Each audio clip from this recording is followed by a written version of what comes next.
Hello दोस्तों, हमने आपको पहले वाले वीडियो में पदार्थ के विषय में बताया था कि पदार्थ होता क्या है।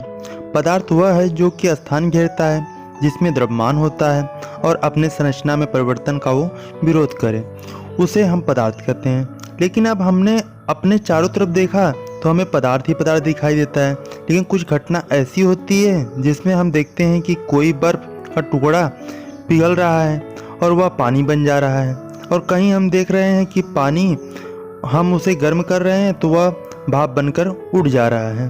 अब हमें पदार्थ तो समझ में आ गया, लेकिन ये सब परिवर्तन कैसे हो रहा है ये बात समझ में नहीं आ रहा है। अब इस बात को समझने के लिए हमें पदार्थ का अवस्था के अनुसार उसका वर्गीकरण करना पड़ेगा। दोस्तों, आज की वीडियो में हम पढ़ेंगे पदार्थ का वर्गीकरण।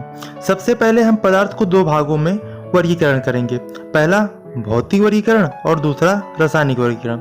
अब आप भी सोच रहे होंगे कि हम दो भागों में क्यों वर्गीकरण कर रहे हैं, क्योंकि हम किसी वस्तु या पदार्थ को देखते हैं तो उसका दो भाग होता है। एक भाग तो जो हम देख सकते हैं और दूसरा भाग वो होगा जिसे हम नहीं देख सकते हैं। जो भाग हम देख सकते हैं, मान लीजिए कोई हम पदार्थ ले रहे हैं, मान लो पानी ही है। अब पानी में क्या हम देखेंगे, उसका रंग कैसा है, गंध कैसा है, स्वाद कैसा है, तो ये सब तो क्या आ गई, ये तो भौतिक वर्गीकरण में आया ना।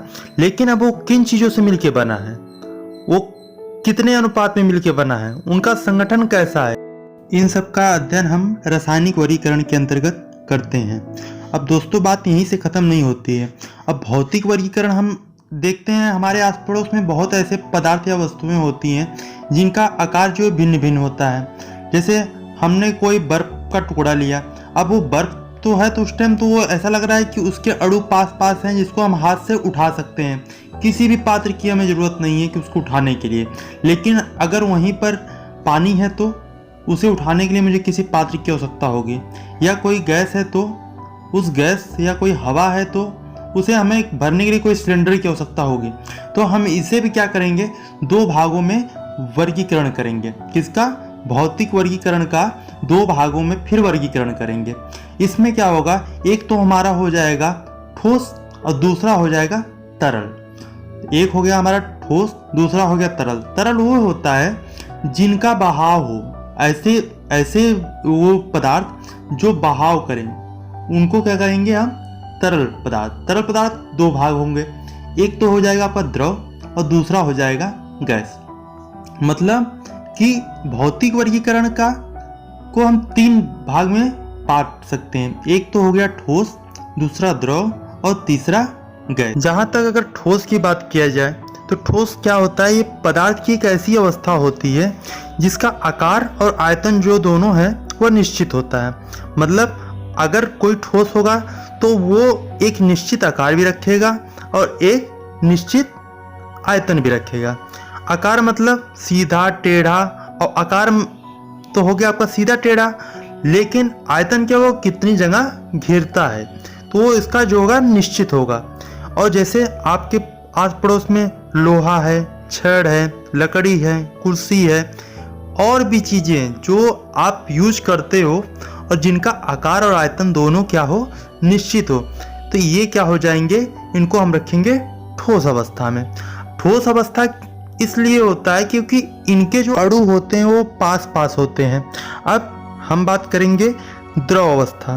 द्रव अवस्था क्या होता है, इसमें तो आकार जो है वो निश्चित नहीं होता है, वो जो होता है आकार अनिश्चित होता है, लेकिन आयतन निश्चित होता है। जैसे आप पानी ले लो, उस पानी को क्या है कि आप किसी भी पात्र में डालोगे तो पानी क्या करता है, अपना आकार चेंज कर लेगा। कैसा आकार रख लेगा, मान लो आप बाल्टी में डाल दिए तो बाल्टी का आकार ले लिया, अगर आपने गिलास में डाल दिया तो गिलास का आकार ले लिया। लेकिन आयतन मतलब उसका जितना मात्रा होगा वो तो इधर उधर तो नहीं होगा ना। अगर 1 लीटर पानी है तो वो 1 ही लीटर होगा, लेकिन आयतन क्या है, वो अनिश्चित है। तो अब जहाँ द्रव अवस्था का उदाहरण होंगे, जैसे आपका अल्कोहल मतलब शराब, पानी, इसके अलावा आपकी जो भी पेट्रोलियम है, डीजल, पेट्रोल, केरोसिन, ये सब जो हैं द्रव के उदाहरण होंगे।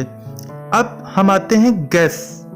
जो पदार्थ की गैस अवस्था होती है उसका ना तो आकार ही निश्चित होता है और ना ही आयतन ही निश्चित होता है। कोई भी परफ्यूम ले लो, कोई भी सेंट है, उसे आप किसी कमरे में रख दो तो धीरे धीरे क्या होगा, पूरे कमरे में उसका जो सुगंध है वो पूरा फैल जाएगा। ठीक है, कोई गैस है, कोई गैस यार मान लीजिए आप जो रसोई घर में यूज करते हो गैस एलपीजी, उसका क्या है कि अगर आपका गैस खुल गया है, रिसाव कर रहा है, तो उसमें क्या होता है कि उसका जो गंध होता है वो पूरे कमरे में सब जगह फैलने लगेगा, क्योंकि इसका ना तो आकार निश्चित है ना तो आयतन निश्चित है, ये जो है फैलता हुआ चला जाता है। तो इसी क्रम में अगर हम बात किया जाए तो ठोस, द्रव, गैस, ये जो है पदार्थ की तीनों अवस्थाएं होती हैं। दोस्तों, पदार्थों की जो अवस्था होती है वो चेंज होती रहती है। चेंज कैसे होगी? ताप बढ़ा दें या ताप बढ़ा दें तो उससे क्या होगा कि वो पदार्थों की अवस्थाएं जो है वो चेंज होती रहती हैं। जैसे कुछ ऐसे अपवाद होते हैं, फिर ये मत कह दीजिए कि सर आप तो बताए थे, हमने लकड़ी पे खूब ताप लगा दिया, खूब दाब लगा दिया, लेकिन लकड़ी जो है वो द्रव नहीं बना, वो गैस नहीं बन के उड़ने लगा। नहीं हो सकता है, कुछ चीज़ें अपवाद होती हैं।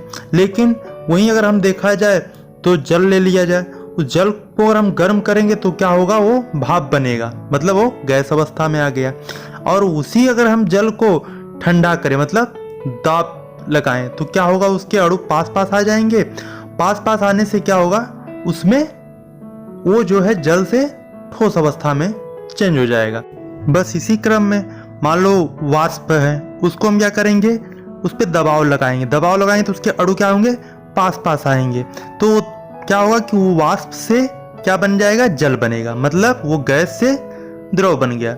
अब फिर हम उसको क्या करेंगे, और दबाव लगाएंगे उस पर, तो क्या होगा, उसके अणु और पास पास आएंगे, जिसकी वजह से वो द्रव से क्या बन जाएगा, फिर ठोस बन जाएगा। तो ये प्रक्रिया जो होगी उसमें वो गैस से द्रव, द्रव से ठोस, और फिर ठोस को हम गर्म करेंगे तो ठोस से द्रव और द्रव से गैस। जल तीनों भौतिक अवस्थाओं में रह सकता है, ठोस बर्फ के रूप में, द्रव पानी के रूप में और गैस वाष्प के रूप में। दोस्तों, इस वीडियो में हमने पदार्थ के भौतिक वर्गीकरण तथा रासायनिक वर्गीकरण के विषय में पढ़ा और ठोस, द्रव, गैस क्या होते हैं उनके विषय में हमने समझा। उम्मीद करता हूं दोस्तों आपको ये वीडियो बहुत अच्छा लगा होगा।